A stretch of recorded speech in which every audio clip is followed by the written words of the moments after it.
įmonių sumažėjo smulkių ir vidutinių? Gerai, aš pradėsiu gal truputį nuo pačios miesto tarybos. Realiai, kad įsivaizduotumėt, kas tai yra per organas ir kaip jisai veikia, aš pristatysiu truputį plačiau tai auditorijai, kuri gal nedalyvavo mūsų renginiuose anksčiau. Klaipėdos smulkaus ir vidutinio verslo taryba susideda iš 14 asmenų. 7 iš jų yra miesto tarybos nariai ir 7 yra asocijuotų organizacijų atstovai. Pačios, jeigu apžvelgti politikus, tai 7 politikai, gaila, kartais ne visą laiką visi politikai būna aktyvus. Tai šitoj vietoj norėtųsi kartais paraginti to didesnio aktyvumo iš politikų.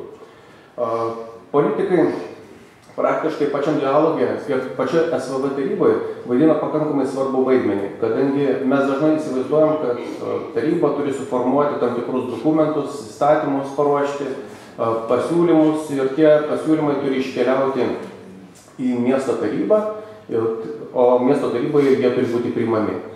Deja, taip nebūna. Realiai mes siekime to tikrojo dialogo ir stengiamės pačius politikus, kurie kartais ne visada supranta, kas yra verslas, kaip jisai veikia, kartais nesupranta, sakykime, vienu ar kitų ekonominių reiškinių.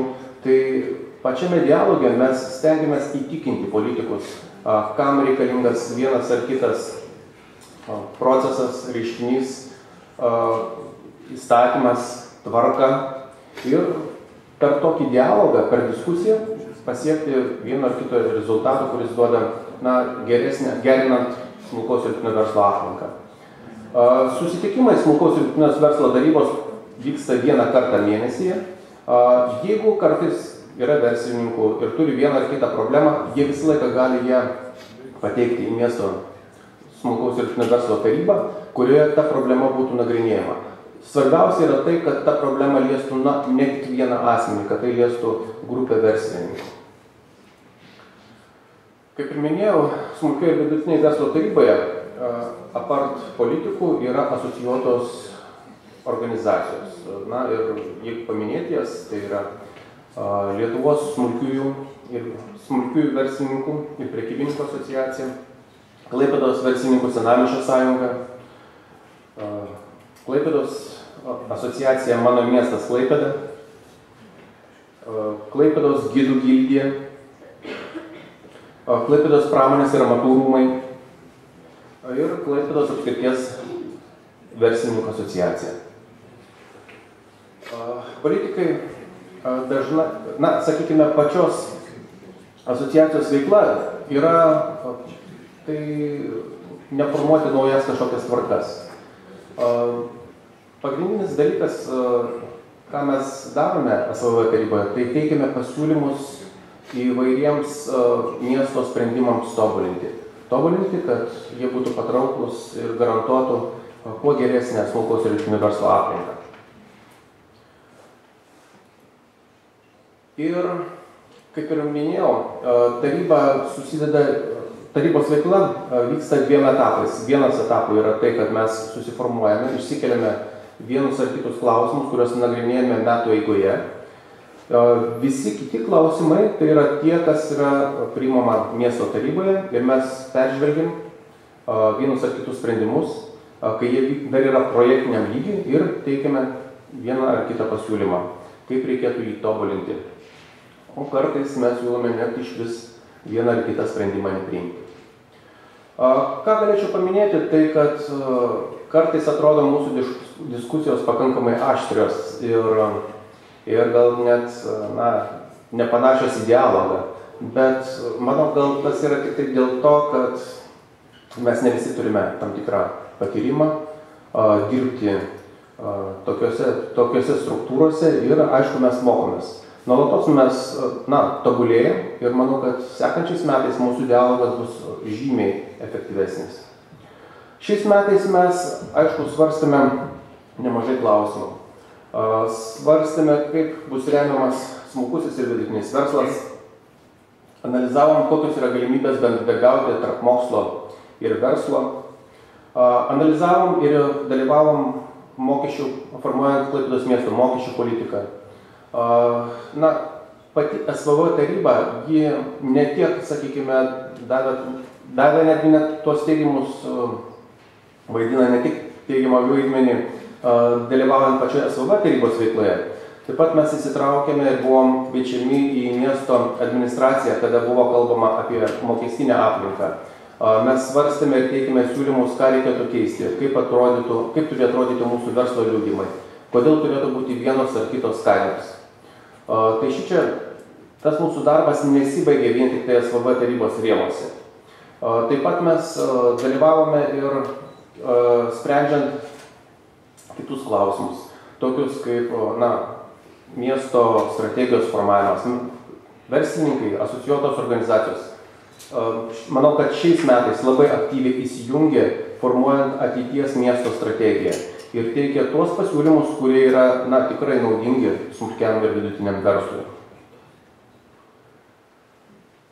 Taip pat, aišku, buvo apžvelgta, kad Klaipėdos mieste smulkusis ir vidutinis verslas, ypač smulkusis, jisai dažniausiai užsiema didžioji dauguma prekybą. Todėl šičia nemažą vaidmenį vaidina ir tai, kad kokios yra sąlygos patiems smulkiausiams. Aišku, buvo karštos diskusijos ir dėl Klaipėdos miesto turgaviečių, kokia yra juose padėtis, ką reikėtų keisti, ką reikėtų tobulinti. Dažnai mes, nežinau, čia iš tarybinių laikų yra likę, kad prekybininkai, ypač mažieji, tai yra daugiau spekuliantai, kurie kažką tai perka, parduoda ir neaišku iš vis, kokia yra to reiškinio vertė. Tai šitoj vietoj, drįsčiau tai, kad suabejoti. Norėčiau vis dėlto teikti, kad nuo turgaus realiai prasideda smulkusis verslas. Nes kiekvienas žmogus kažką tai kurdamas arba sugalvodamas kažkokią tai veiklą, pirmoje eilėje jisai gali realizuoti per prekybą turgavietėse. Aišku, vyksta dar ir mūgės ir kiti reiškiniai, bet išbandyti save visą laiką gali turgavietėje. Tai yra ta vieta, kur smulkiam verslui labai svarbu, kas ten yra, kokia ten aplinka, kaip jis lengvai gali ateiti, kaip jis lengvai gali parduoti savo prekę, paslaugą ar savo idėją. Taip pat mes, ką galime suprasti, kad smulkus verslas turi labai didžiulę įtaką ir, aišku, miesto užimtumų. Tai šitoj vietoj skatindami ir remdami smulkų verslą mes suprantame, kad ateityje atsiras naujos darbo vietos. Ir, smulkusis verslas, jisai darbo vietas kuria pakankamai greitai ir su mažiausiom investicijom. Čia yra toks didžiausias pranašumas prieš stambųjį verslą, kurį pritraukti kartais reikia labai didelių investicijų. Jis ateina pakankamai lėtai, užtrunka keletą metų, kol pradeda veiklą, kol pastato gamyklą, tai dar kažkiek tai prisideda. Kai smulkusis verslas praktiškai, jeigu šovė žmogui mintis, kažkokią tai idėją verslo, jisai gali praktiškai realizuoti jau sekančią dieną. Šiuo metu Lietuvoje yra labai palankus įstatymai įkurti vieną ar kitą verslo formą ir pradėti savo nuosavą veiklą. Tai šitoj vietoj mes turime didžiulį pranašumą, netgi, sakykime, pagal šitą parametrą mes vertiname netgi Europoje pakankamai aukštai. Tačiau yra kita medalio pusė, tai kad labai mažai išlieka smulkiųjų verslininkų. Tai yra labai svarbu, kokia yra aplinka ir kaip lengva išsilaikyti smulkiesiam verslininkam. Tai šitoje vietoje, aišku, keičiasi ir mūsų aukštesnės valdžios įstatymai, atsirado tokia kaip mažoji bendrija, nauja verslo forma, kuri palengvina verslo pradžią. Ir apie ją jau pašnekės truputį vėliau mūsų valstybinės mokesčių inspekcijos atstovai. Aš ką norėčiau paminėti, tai kad dalyvaudamas Lietuvos verslo darbdavių konfederacijos kongrese praeitą penktadienį pasisakinėjo garsus Lietuvos ekonomistas, taip pat analitikas DNB banko ir įvardino, kad viena iš svarbiausių Lietuvos problemų, su kuria turės susitvarkyti Lietuva, tai yra migracija. Migracijos tempai rodo tai, kad jeigu mes nieko nekeisime, per pastaruosius 10 metų darbingo amžiaus žmonių sumažės iki 23%. Tai praktiškai būtų katastrofa valstybei. Tačiau jisai paminėjo ir išsigelbėjimo sprendimą. Tai, kad labiausiai nuo migracijos saugo smulkusis verslas. kuo mes geriau sukursime smulkiajam verslui geresnę darbo aplinką veiklos, tuo didesnė tikimybė, kad žmonės mažiau migruos. Ir aišku, mes gal paminėjau, kad ateityje bus problema. Realiai migracija jau sužaidė ir suvaidino ir dabar pakankamai svarbų vaidmenį, sunkų vaidmenį, tai kad pradėjo Lietuvoje stigti specialistų. Dažniausiai stinga specialistų gamyboje.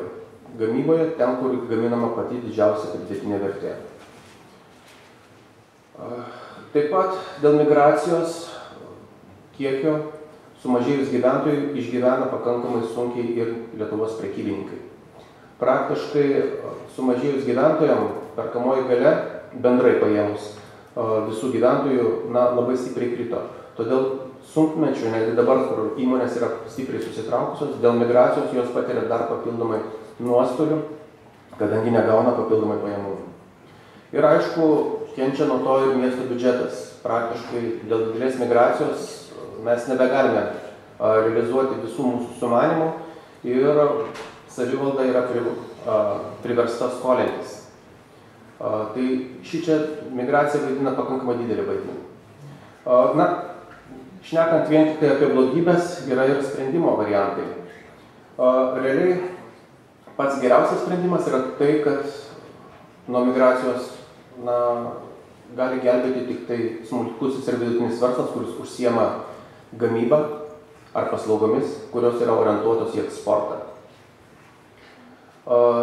Šitų sričių vystymasis duoda pačią didžiausią naudą ir labiausiai mažina migraciją. Taip pat didelį vaidmenį vaidina ir turistų pritraukimas į Lietuvą. Tai yra tokios dvi pagrindinės sritis, kurias vystant mes galime mažinti tiek migraciją, tiek kelti tiek šalies, tiek miesto ekonomiką. Ir aišku, kad smulkusis ir vidutinis verslas gali egzistuoti rinkoje tik tai esant palankiom sąlygom. Ir, aišku, geriem santykiam tiek su mokslu, tiek su miesto valdžia, tiek su miesto bendruomenė. Kodėl miesto bendruomenė?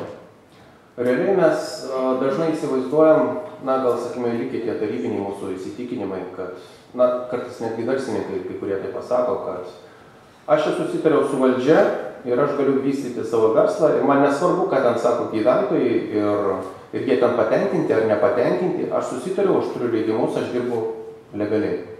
Galiu atsakyti tik tiek, kad jeigu vyksta smulkaus verslo konfliktas su gyventojais, perspektyvos tokiam verslui nėra.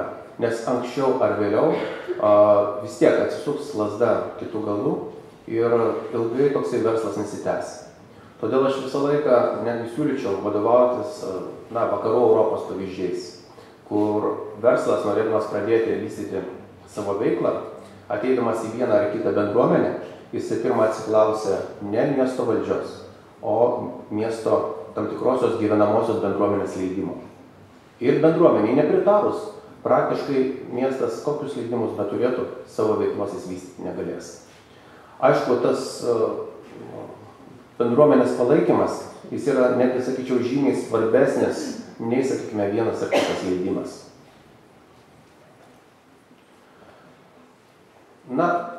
Kodėl reikia žiūrėti smulkų į verslą, gerinti jam aplinką? Atsivertus mūsų Lietuvos įmonių statistiką, mes pamatysime, kad 12 metais metų pradžioje, kada vyksta įmonių registracija, įmonių skaičius mažėjo. Praktiškai dar 11 metais įmonių skaičiui kylant, 12 metais mes matome neigiamas tendencijas. Aišku, kitų metų pradžioje mes pamatysime iš tikrųjų, kokia yra reali situacija, ar jį pasikeitė, ar pagerėjo.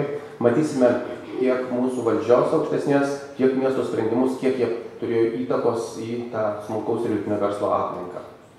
Ir aišku, nešnekant vien tik tai apie Lietuvos skaičius, Klaipėda neišsiskyrė. Klaipėdoje taip pat mažėjo įmonių.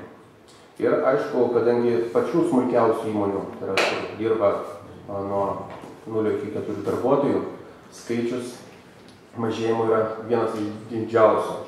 nors kita vertus tikriausiai nebuvo nei vienos grupės įmonių, kur darbuotojai nebūtų mažėję. Ir pati pagrindinė skaidrė.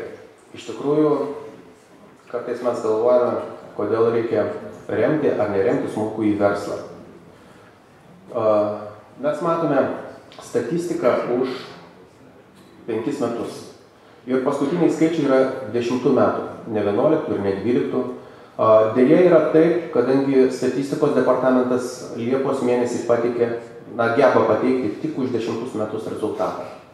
Ir kaip mes matome, kad 9 metais smulkusis verslas, tai yra įmonės iki 9 darbuotojų, patyrė 4 milijardų nuostolių. Tai reiškia tą, ką jos uždirbo per 5, 6, 7 ir 8 metus, praktiškai turėjo viską išleisti. Čia yra turto praktiškai sąskaita, tos įmonės gyvena. Ir, aišku, nuostolį patyrė gal ir kitos įmonės, ir stambios patyrė, bet palyginus 4 milijardus su 400 milijonų, tai yra labai juokingi skaičiai. Stambiajam kapitalui praktiškai kartais toksai minusas yra normalus darbinis. Realiai, kada mes matome jau 10 metus šnekam apie atsigavimą, tačiau mes matome, kad vėl pačios mažiausios įmonės dirbo į nuostolį. Tai reiškia, kita vertus būna kartais tokie pasakymai, kad nemoki dirbti, uždaryk savo verslą. Tai praktiškai visas mikro įmonės mes turėtume uždaryti, statistiškai, nes paėmus vidurkį jos visos buvo nuostolingos. Manau, kad tie skaičiai rodo, kad smulkusis verslas nors yra pakankamai jautrus. Prieš tai jūs matėte skaidres apie įmonių dydžius. Ir gal netgi matėte, kad 9 metais net įmonių skaičius augo, pačių mažiausių įmonių. Tai rodo, kad įmonės vis tiek žmonės, stambaus kapitalo įmonės užsidaro, atleidžia didelę masę darbuotojų, žmonės imasi savo nuosavos veiklos, tačiau jiems sekasi pakankamai sunkiai. Tai kreipiant į tos skaičius, reikėtų atkreipti tai, kad valdžia turi pakankamai skirti didelį dėmesį prisidėti, aišku, reaguoti greitai. Pavėluotai gaunant statistiką, reaguoti greitai yra sudėtinga. Čia mes nieko nepadarysime, gal reikėtų kažkiek tai keisti statistikos departamento veikla, kad labiau būtų orientuoti smulkų į verslą. Atsižvelgtų ir priemonės būtų žymiai greitesnės, o ne, sakime, pavėluotai 2 metų. Tai kiek norėjau apibendrinti tai, kad smulkusis verslas ant kiek yra svarbus, ant kiek yra jautrus ir kad reikia skirti pakankamai didelį dėmesį, kad jisai egzistuotų pas mus. Ačiū. Mes paprašysime, galime padėti, gal